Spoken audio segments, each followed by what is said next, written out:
Hello everybody, this is Nicolas Zabaras. We're continuing with another lecture on statistical computing and machine learning.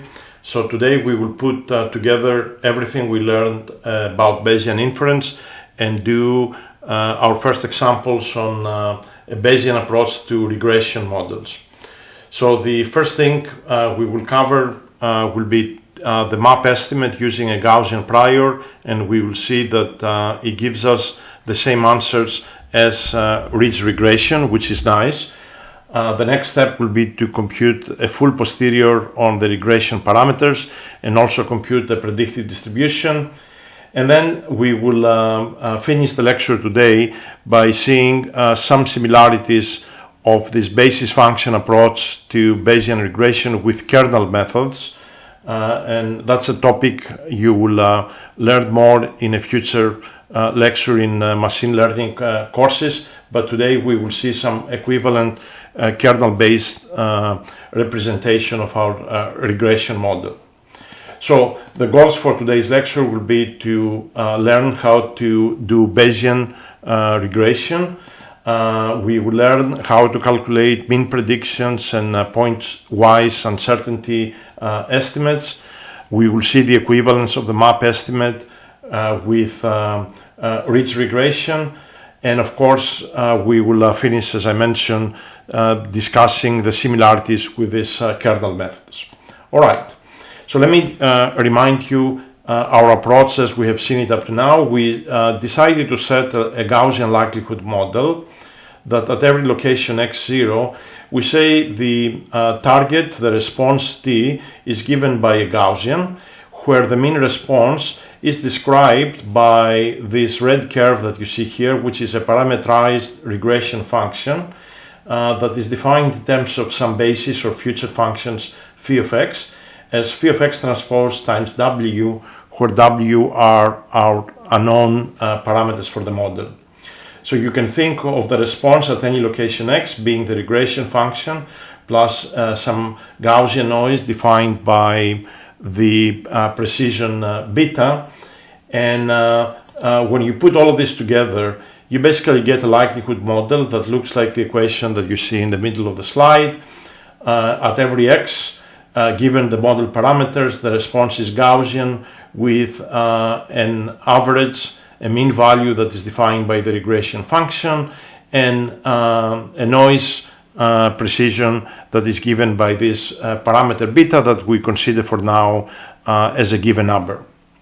All right, so what I'm going to do is I'm going to start today the Bayesian analysis by setting a prior model on W, and that prior model will be this simple Gaussian that you see here that is defined with a precision alpha.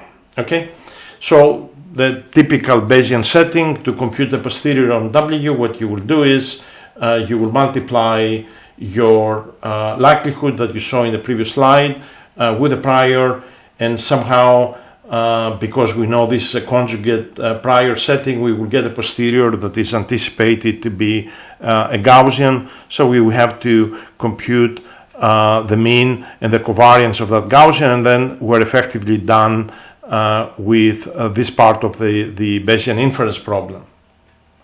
Now, before I start doing any calculations, let me remind you that in one of the earlier lectures on regression, I emphasized the importance of doing some pre-processing. So first I mentioned that it would be good not to regularize the bias coefficient W0, and in some sense the same thing is applicable here when it comes to having a prior model that will effectively regularize the coefficients W. Here we would like this W not to include the bias term. Okay. The other thing that I had mentioned, and it is discussed here in the footnote that I'm not going to go through, was the idea to define a design matrix that obviously involves only the basis functions phi1, phi2, etc., but also by centering that design matrix, which means in every column, remove the average of that column from every element in that column. Okay, so if you have a centered matrix, you can make the problem to look similar to the standard regression problem, and once you're done, you can go and compute what the bias parameter is going to be. But in the context of the lecture today, I don't want to bring that complexity, so I'm going to be quiet about it, and I'm going to have a likelihood model that involves all the parameters W, and a prior model that involves all the parameters W, as you see on the top of this slide. Now, if you look carefully at the exponential in the prior model, you have a term that is alpha times W transpose W, and if you actually go back in your likelihood, you will get an exponential here that is beta over 2 t minus y square. So effectively, if you try to find the map estimate of the posterior, right, what you will get is you will get the equivalent problem, that is the problem of minimizing an error function that looks like this. It involves these errors that you do with your regression function in matching the target values Tn at the training data, plus also you include this regularizing term now coming from the prior model. Now, immediately you can recognize ridge regression here. The only difference is that the regularization parameter lambda that we show in ridge regression is coming in the Bayesian setting to be the ratio of the precision of the prior divided by the precision of the data. So consider that everything we said about ridge regression can be reproduced in a Bayesian setting using a Gaussian likelihood with a Gaussian prior model, as you saw in the previous slide. Okay, so now what we need to do is we need to compute the full posterior of the parameters W. So what we are going to do is take the prior model that you see here, take the likelihood for all my data points, and if you expand the square here, you're getting this. So you're going to multiply them and then effectively close the square in W, so you can identify a posterior that is going to be a Gaussian.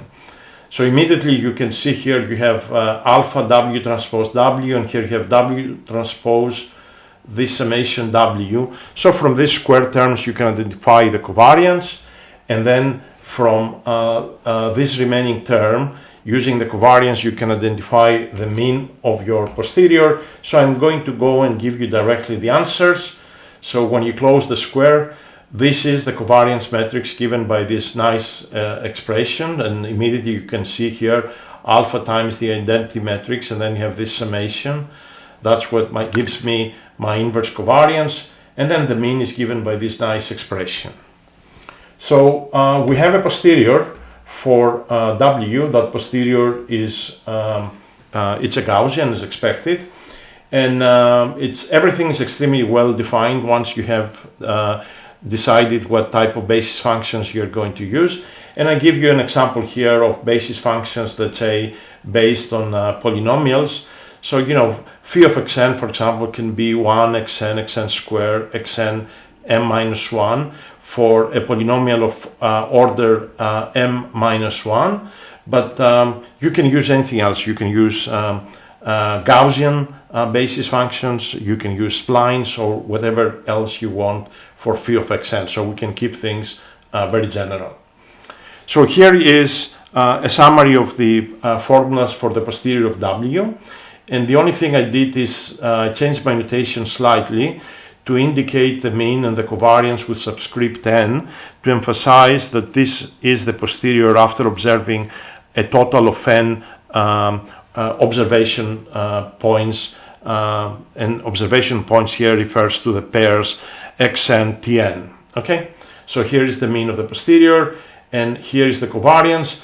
And what I have done is instead of using explicitly the expressions on the previous slide with basis functions, I am using the design matrix capital phi.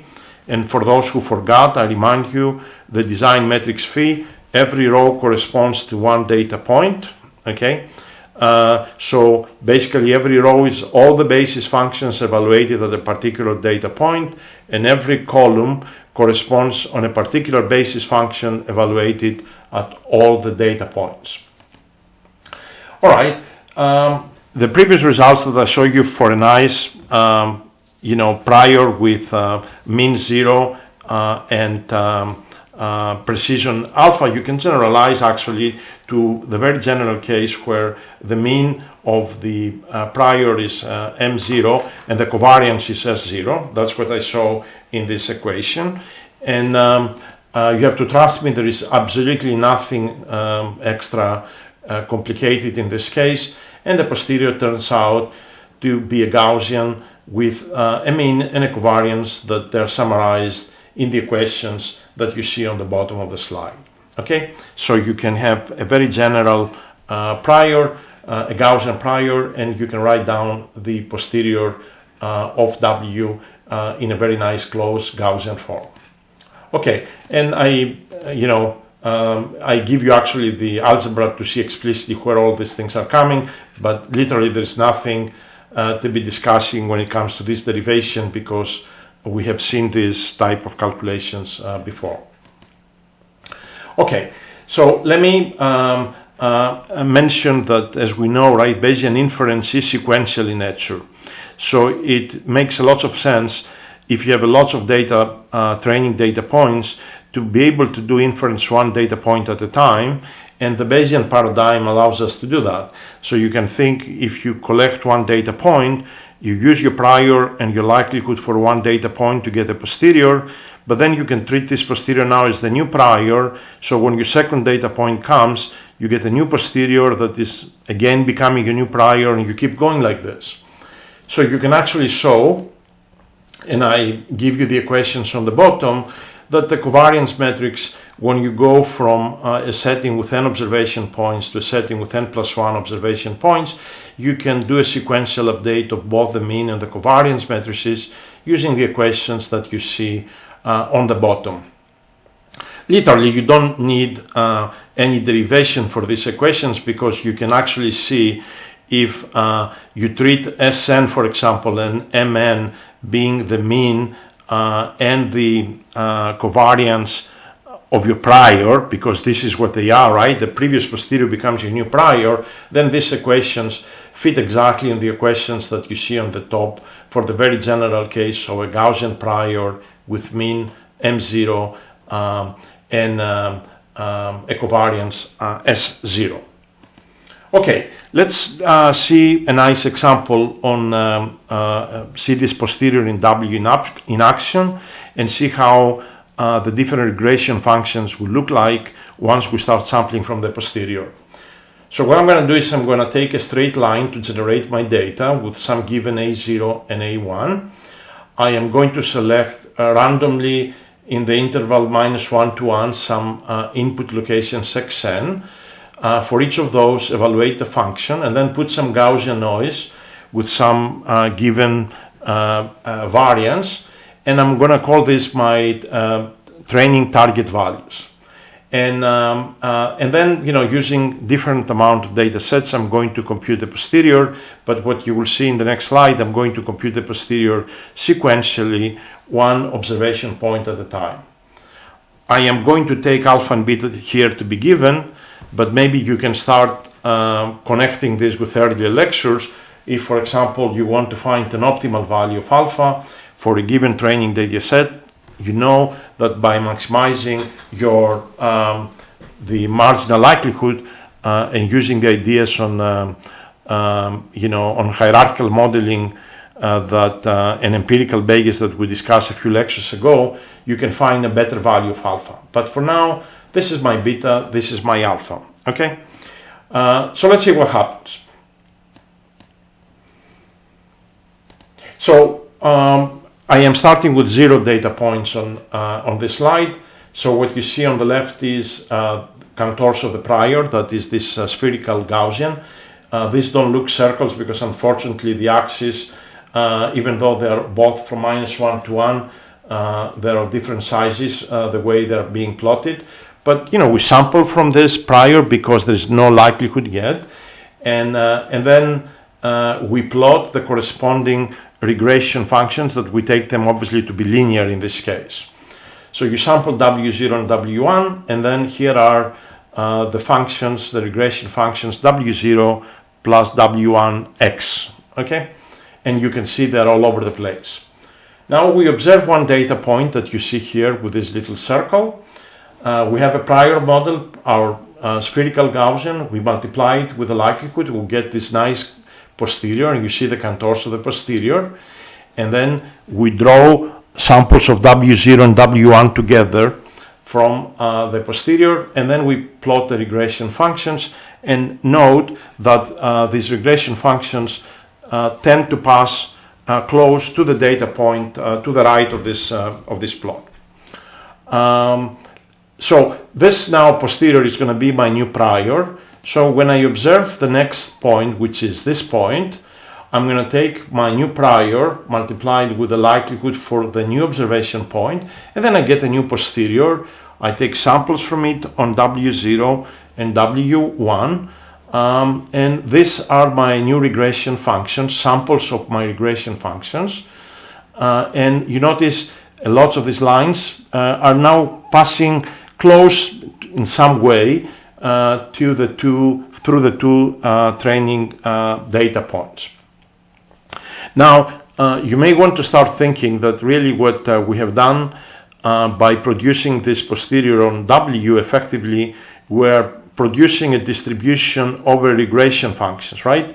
The only difference is that these regression functions have been parameterized through W. Okay, if you continue this with many more data points, first observation is the posterior becomes very sharp, and obviously the more the data points, this will eventually become a delta function at the map estimate, and you see lots of the regression lines come closer to each other, obviously there's no requirement that they fit the data precisely or anything like that because of the prior modeling, and here is a summary of everything. If you put all of these pictures together in one slide, you get this nice situation. This is a standard example coming from Chris Bishop's machine learning book, and the same problem is also considered in Kevin Murphy's textbook, and you see a link to the software coming from the PMTK MATLAB library, just in case you guys want to play with it. Okay. We computed the posterior on W, and as I have emphasized, this is only the beginning, right? What we're really interested is to compute the predictive distribution. And so we need, for some little x that is an unbold x, to predict what the target t is, given my training data x and t. So x bold and t bold in the context of this and the next few slides are my training data. This unbolded x and t are the new input point where I need a prediction t. So what's the calculation? Integration over the parameters of the likelihood times the posterior. We know the likelihood is a Gaussian. Here it is, all right? And we know the posterior is a Gaussian. And if you pay close attention, the likelihood has a mean that is a linear function in W, and the W is a Gaussian. And why do I emphasize this? Because you can use these wonderful formulas that we have seen in an earlier lecture about linear Gaussian models. So here, P of x is a Gaussian, P of y given x is a Gaussian, but has a mean that is a linear function of x. And we know from an earlier lecture you can, playing around and closing the square and proving this once and for all, you can write explicitly what P of y is, but also you can write what P of x given y is, that is given by this complicated Gaussian that you see on the bottom. So why is this useful? Because I can look at these generic formulas and my particular formulas for the predictive distribution, and you can say, you know what, t is the same as y, all right? You notice here I have t being a Gaussian that has a mean that is linear in W, so here the mean was linear in x, and I had a probability on x. Now I have a probability on W, so x and W are the same. So you can cut and paste the corresponding analogs of these covariance and mean values and plug them in. And here is the predictive distribution that you see on the bottom of the slide. The predictive distribution is a Gaussian that has this particular mean, and it has equivariance that consists of these two terms, one coming from the noise in your data and the other one coming from the uncertainty in your parameters represented through your posterior model. So let me rewrite these equations. So here is my posterior. I write the mean as a mean of x and s square of x for the variance, to emphasize that both the mean and the variance vary from location to location. All right, they vary from location to location. And so that's a summary of the formulas, again, identical to what we have seen in the earlier slide. Okay. And again, I remind you, the basis functions, if you use polynomials, for example, phi of xn will look like this. And the identity matrix here that you see is of dimension m by m, where m is the total number of your parameters or of your basis functions in your model. Okay, let's try to see how this predictive distribution looks in practice. And what I'll do is we're going to revisit, if you remember, the data set that was generated from the sine 2 pi x function. So we're going to take a case with the 10 data points that we considered earlier when we worked on regression models. And I'm going to use a polynomial of order 9. And I remind you, when we did this earlier, we observed overfitting, right? So actually the polynomial was very wiggly, passing through all the data points. So zero training error, but very high, the variability was very high, and the predictive capacity of the model was really bad. So now with the Bayesian setting, we get a very nice mean function that you see here. And these are plus minus 1 standard deviation coming directly from the predictive distribution. Now I need to remind you that there is no overfitting in the Bayesian setting, even if I have way more parameters than training data. And the reason that there is no overfitting is because the number of parameters is being integrated out when I compute the predictive distribution, and the model effectively decides its own effective complexity to represent properly the given data set.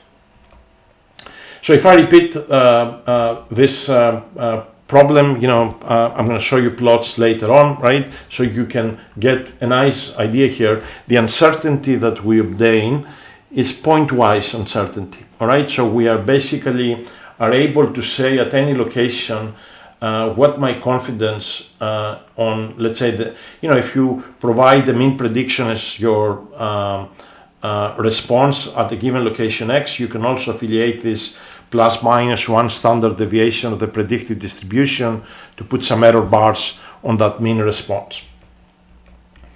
Okay, I have written the same formulas for the predictive distribution here. Instead of writing things in terms of the basis functions, I use the design metrics capital phi, so there is nothing different. And the other thing that I wanted to maybe emphasize that we missed in the earlier slide, the derivation that you do to compute the mean of this predicted distribution, it actually, this long expression that I wrote in the previous two slides, it turns out to be phi of x transpose times m subscript n, where mn is nothing else but the posterior mean of your weights w. All right, so mn, you remember the posterior for w was a Gaussian and the mean was mn. So the general regression function is phi of x transpose times w. So if you use for w your posterior mean, that's your mean in your predictive distribution that you see in this equation. Okay.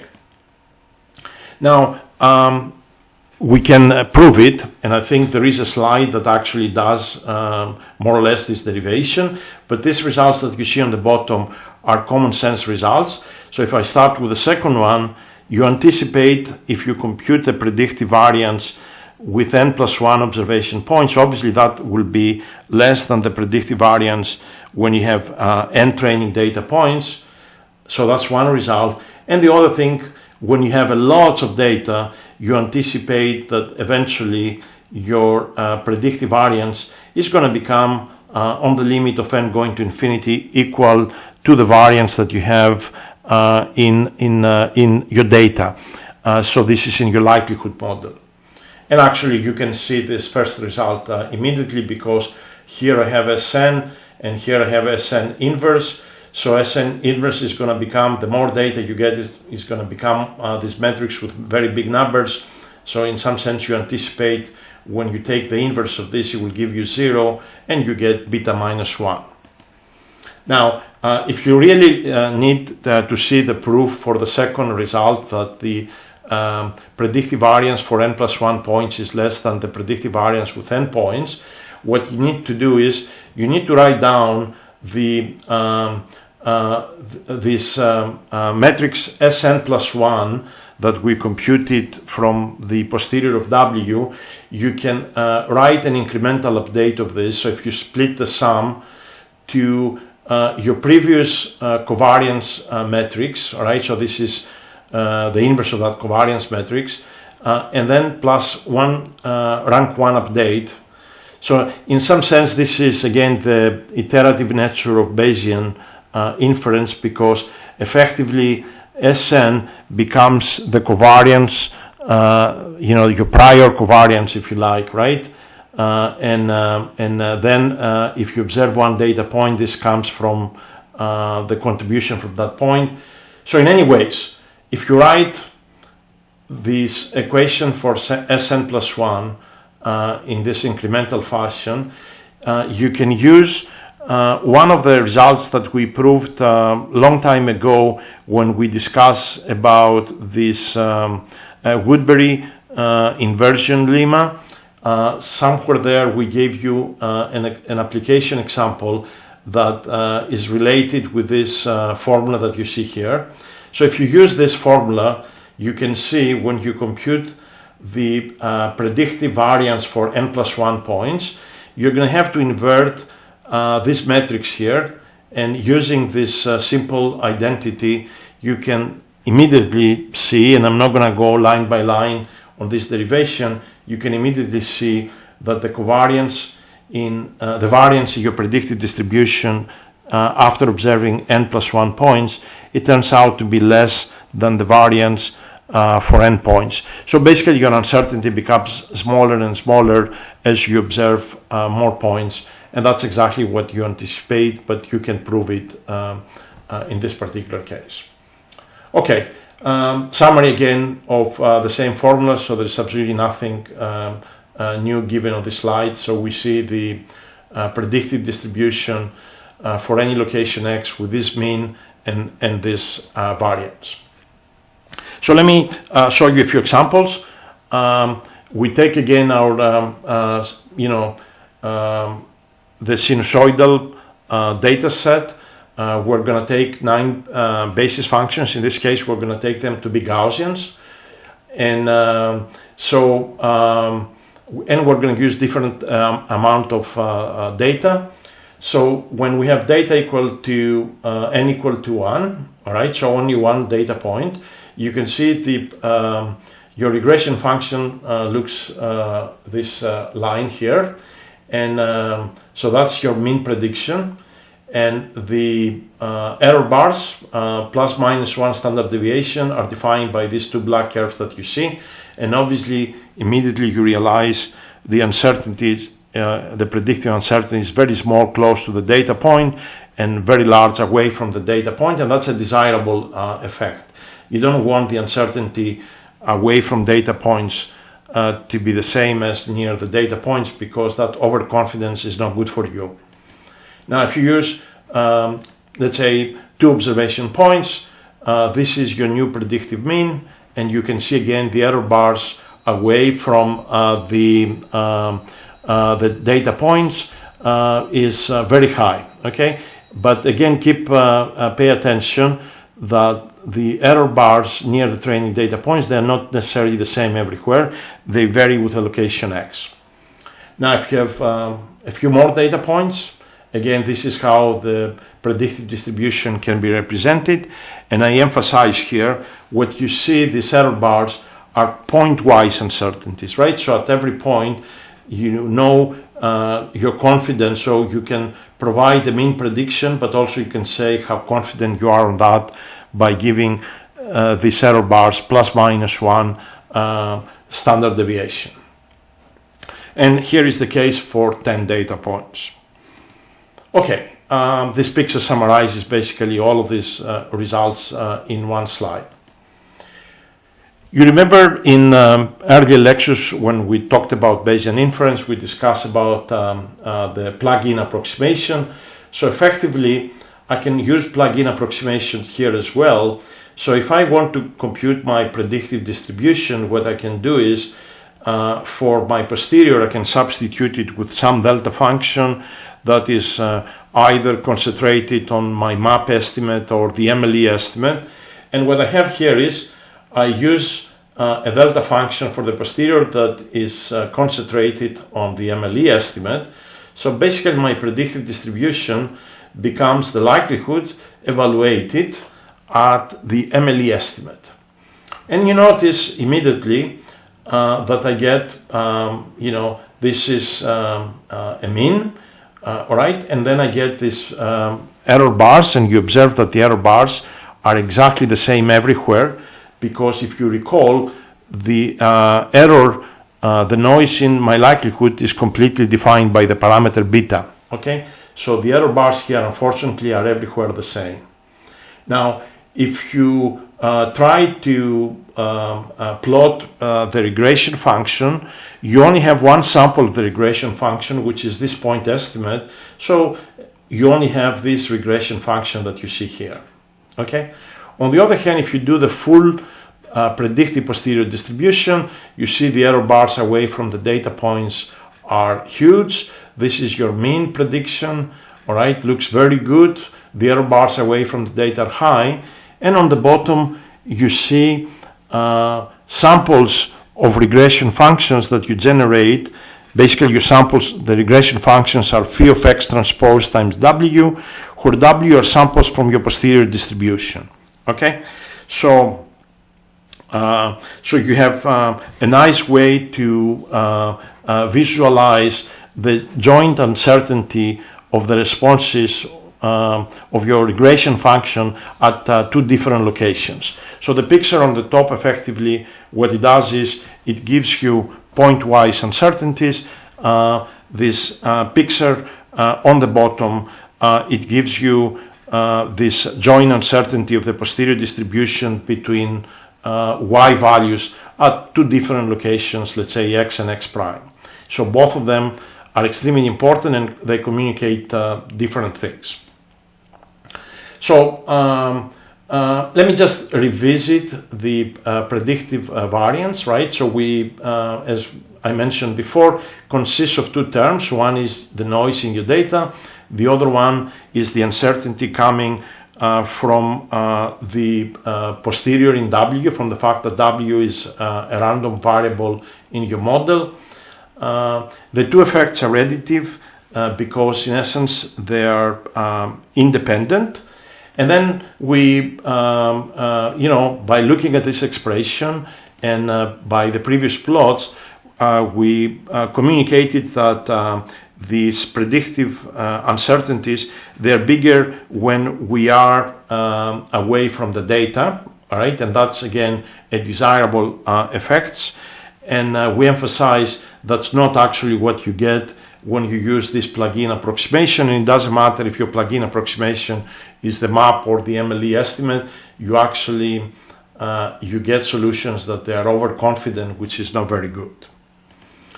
Okay, so let me give you some results again of this joint uncertainty of the posterior distribution between the y values at two different locations. So these are samples of the regression functions by sampling w from the posterior of w. So this is when I use one data point. This is when I use 2 data points. This is when I use 4 data points.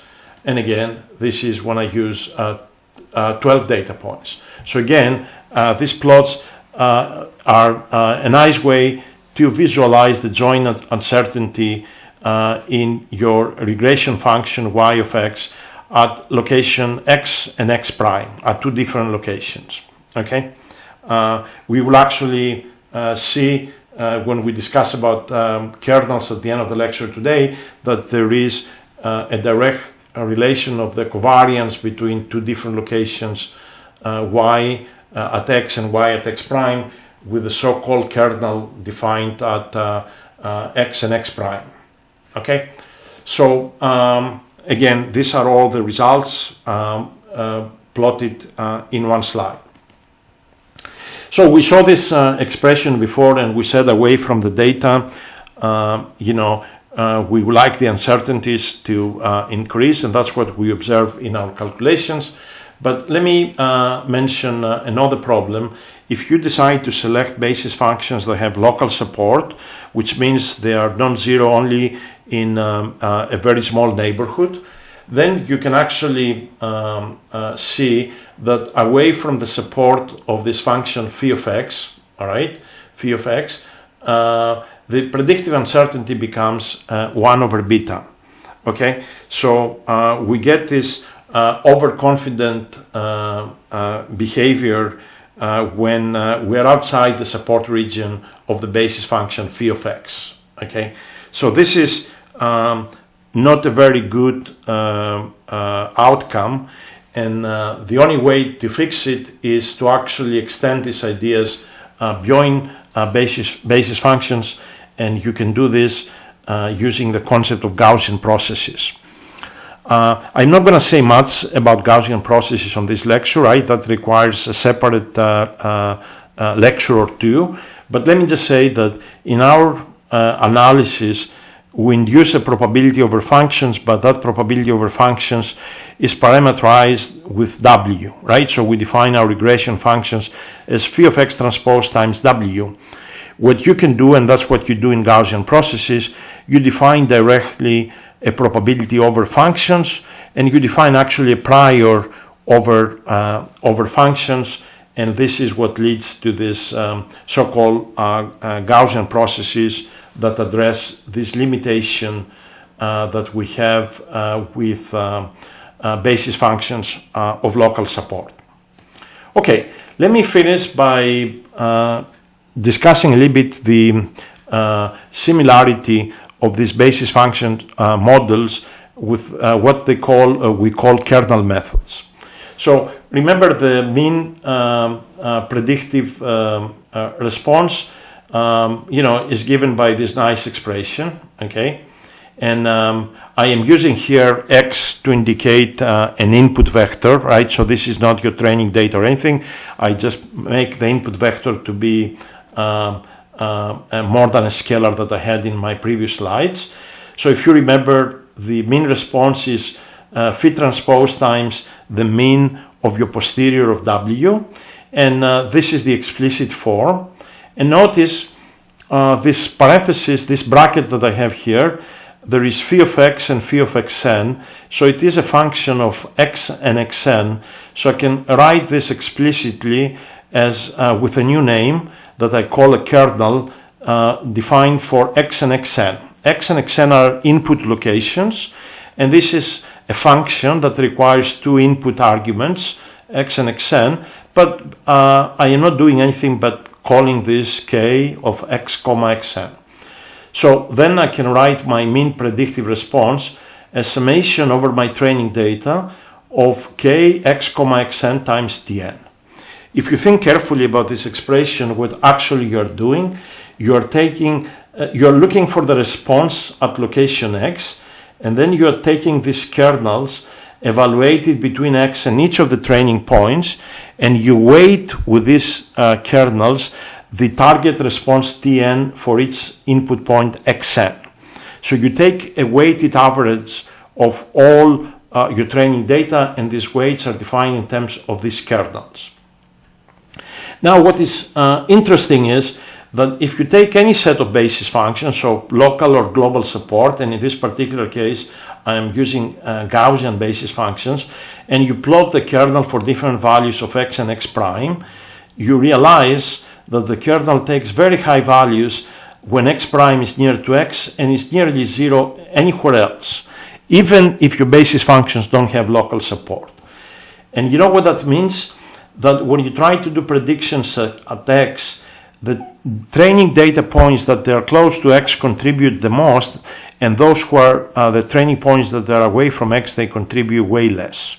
And this is very intuitive, right? So this is a significant part that I want you to recognize by this expression, because in essence, it may allow you to introduce new type of regression models that you are using some type of averaging of your target values Tn using weights with kernels that are not necessarily coming from basis functions but are defined by some other means, right? You can in principle use any weights by any method and you can make this to work, okay?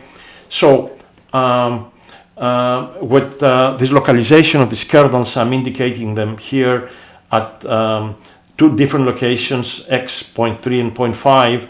I am, for those slices, I'm showing the variability of the kernels in terms of x prime. And you see in the first case for x prime 0.3, that's when the kernel takes the highest value. And in the second case, you see for x equal 0.5, that's when I get the highest value, okay? So these kernels, they're taking very high values when x and x prime are close, otherwise they take very small values. So these methods that do this averaging of the target values Tn, they are called linear smoothers, and there is a whole literature. You can find hundreds of papers back in the 70s and 80s that derive regression models based on these techniques, but at least in the context of the lecture today, what we have done is we have shown the equivalent relation of these basis functions models with the kernel methods, but the kernels that we produce in our lecture today, they were kernels defined through basis functions. And I want you to sort of think that maybe, potentially, you can define these kernels without any functions, any basis functions, all right? So you can postulate some kernels without the need to first to start with basis functions. And when you take an advanced machine learning course, you will actually have multiple lectures on kernel methods, and you will see how actually different kernels can be introduced and what type of constraints these kernels need to satisfy. Okay, and again, you see the kernels for used for basis functions that they're polynomials or they're the sigmoid basis functions. So let me finish by coming back to this, this joint uncertainty of the posterior distribution that I discussed before between the y values at two different locations, x and x prime. So what I'm going to do is I'm going to try to compute explicitly at two input points, x and x prime, what's the covariance of y of x and y of x prime. So if you plug in that the regression function is phi transpose w, what you come up is you're going to need the covariance of w, and if you use the posterior covariance, you can immediately see that the covariance between the y's at two locations, x and x prime, it turns out to be proportional to what we call the kernel between x and x prime. Just scaled by 1 over beta. That's not very important, okay? So the kernel at two input locations, x and x prime, what it does is it captures the covariance of the response of my predictions at location x and x prime, right? This is what I mentioned before about this joint uncertainty y of x and y of x prime at different locations. So you know now when you're going to learn about kernel methods, the kernel at two different input locations, it tells you how the outputs are correlated at these two different locations. So the kernel is defined at two input locations, but it captures this joint uncertainty of the output at these two locations. Okay, you know, let me just finish by just saying that you know, we came up with these smoother methods that if you take a weighted average with the kernels of the target values Tn, you can do predictions at any location x. So if these kernels are treated as weights, you anticipate that somehow they need to sum to 1 when you sum them over your training data, and indeed that's the situation that you will get for, you know, if you use the expressions of this kernel in terms of basis functions.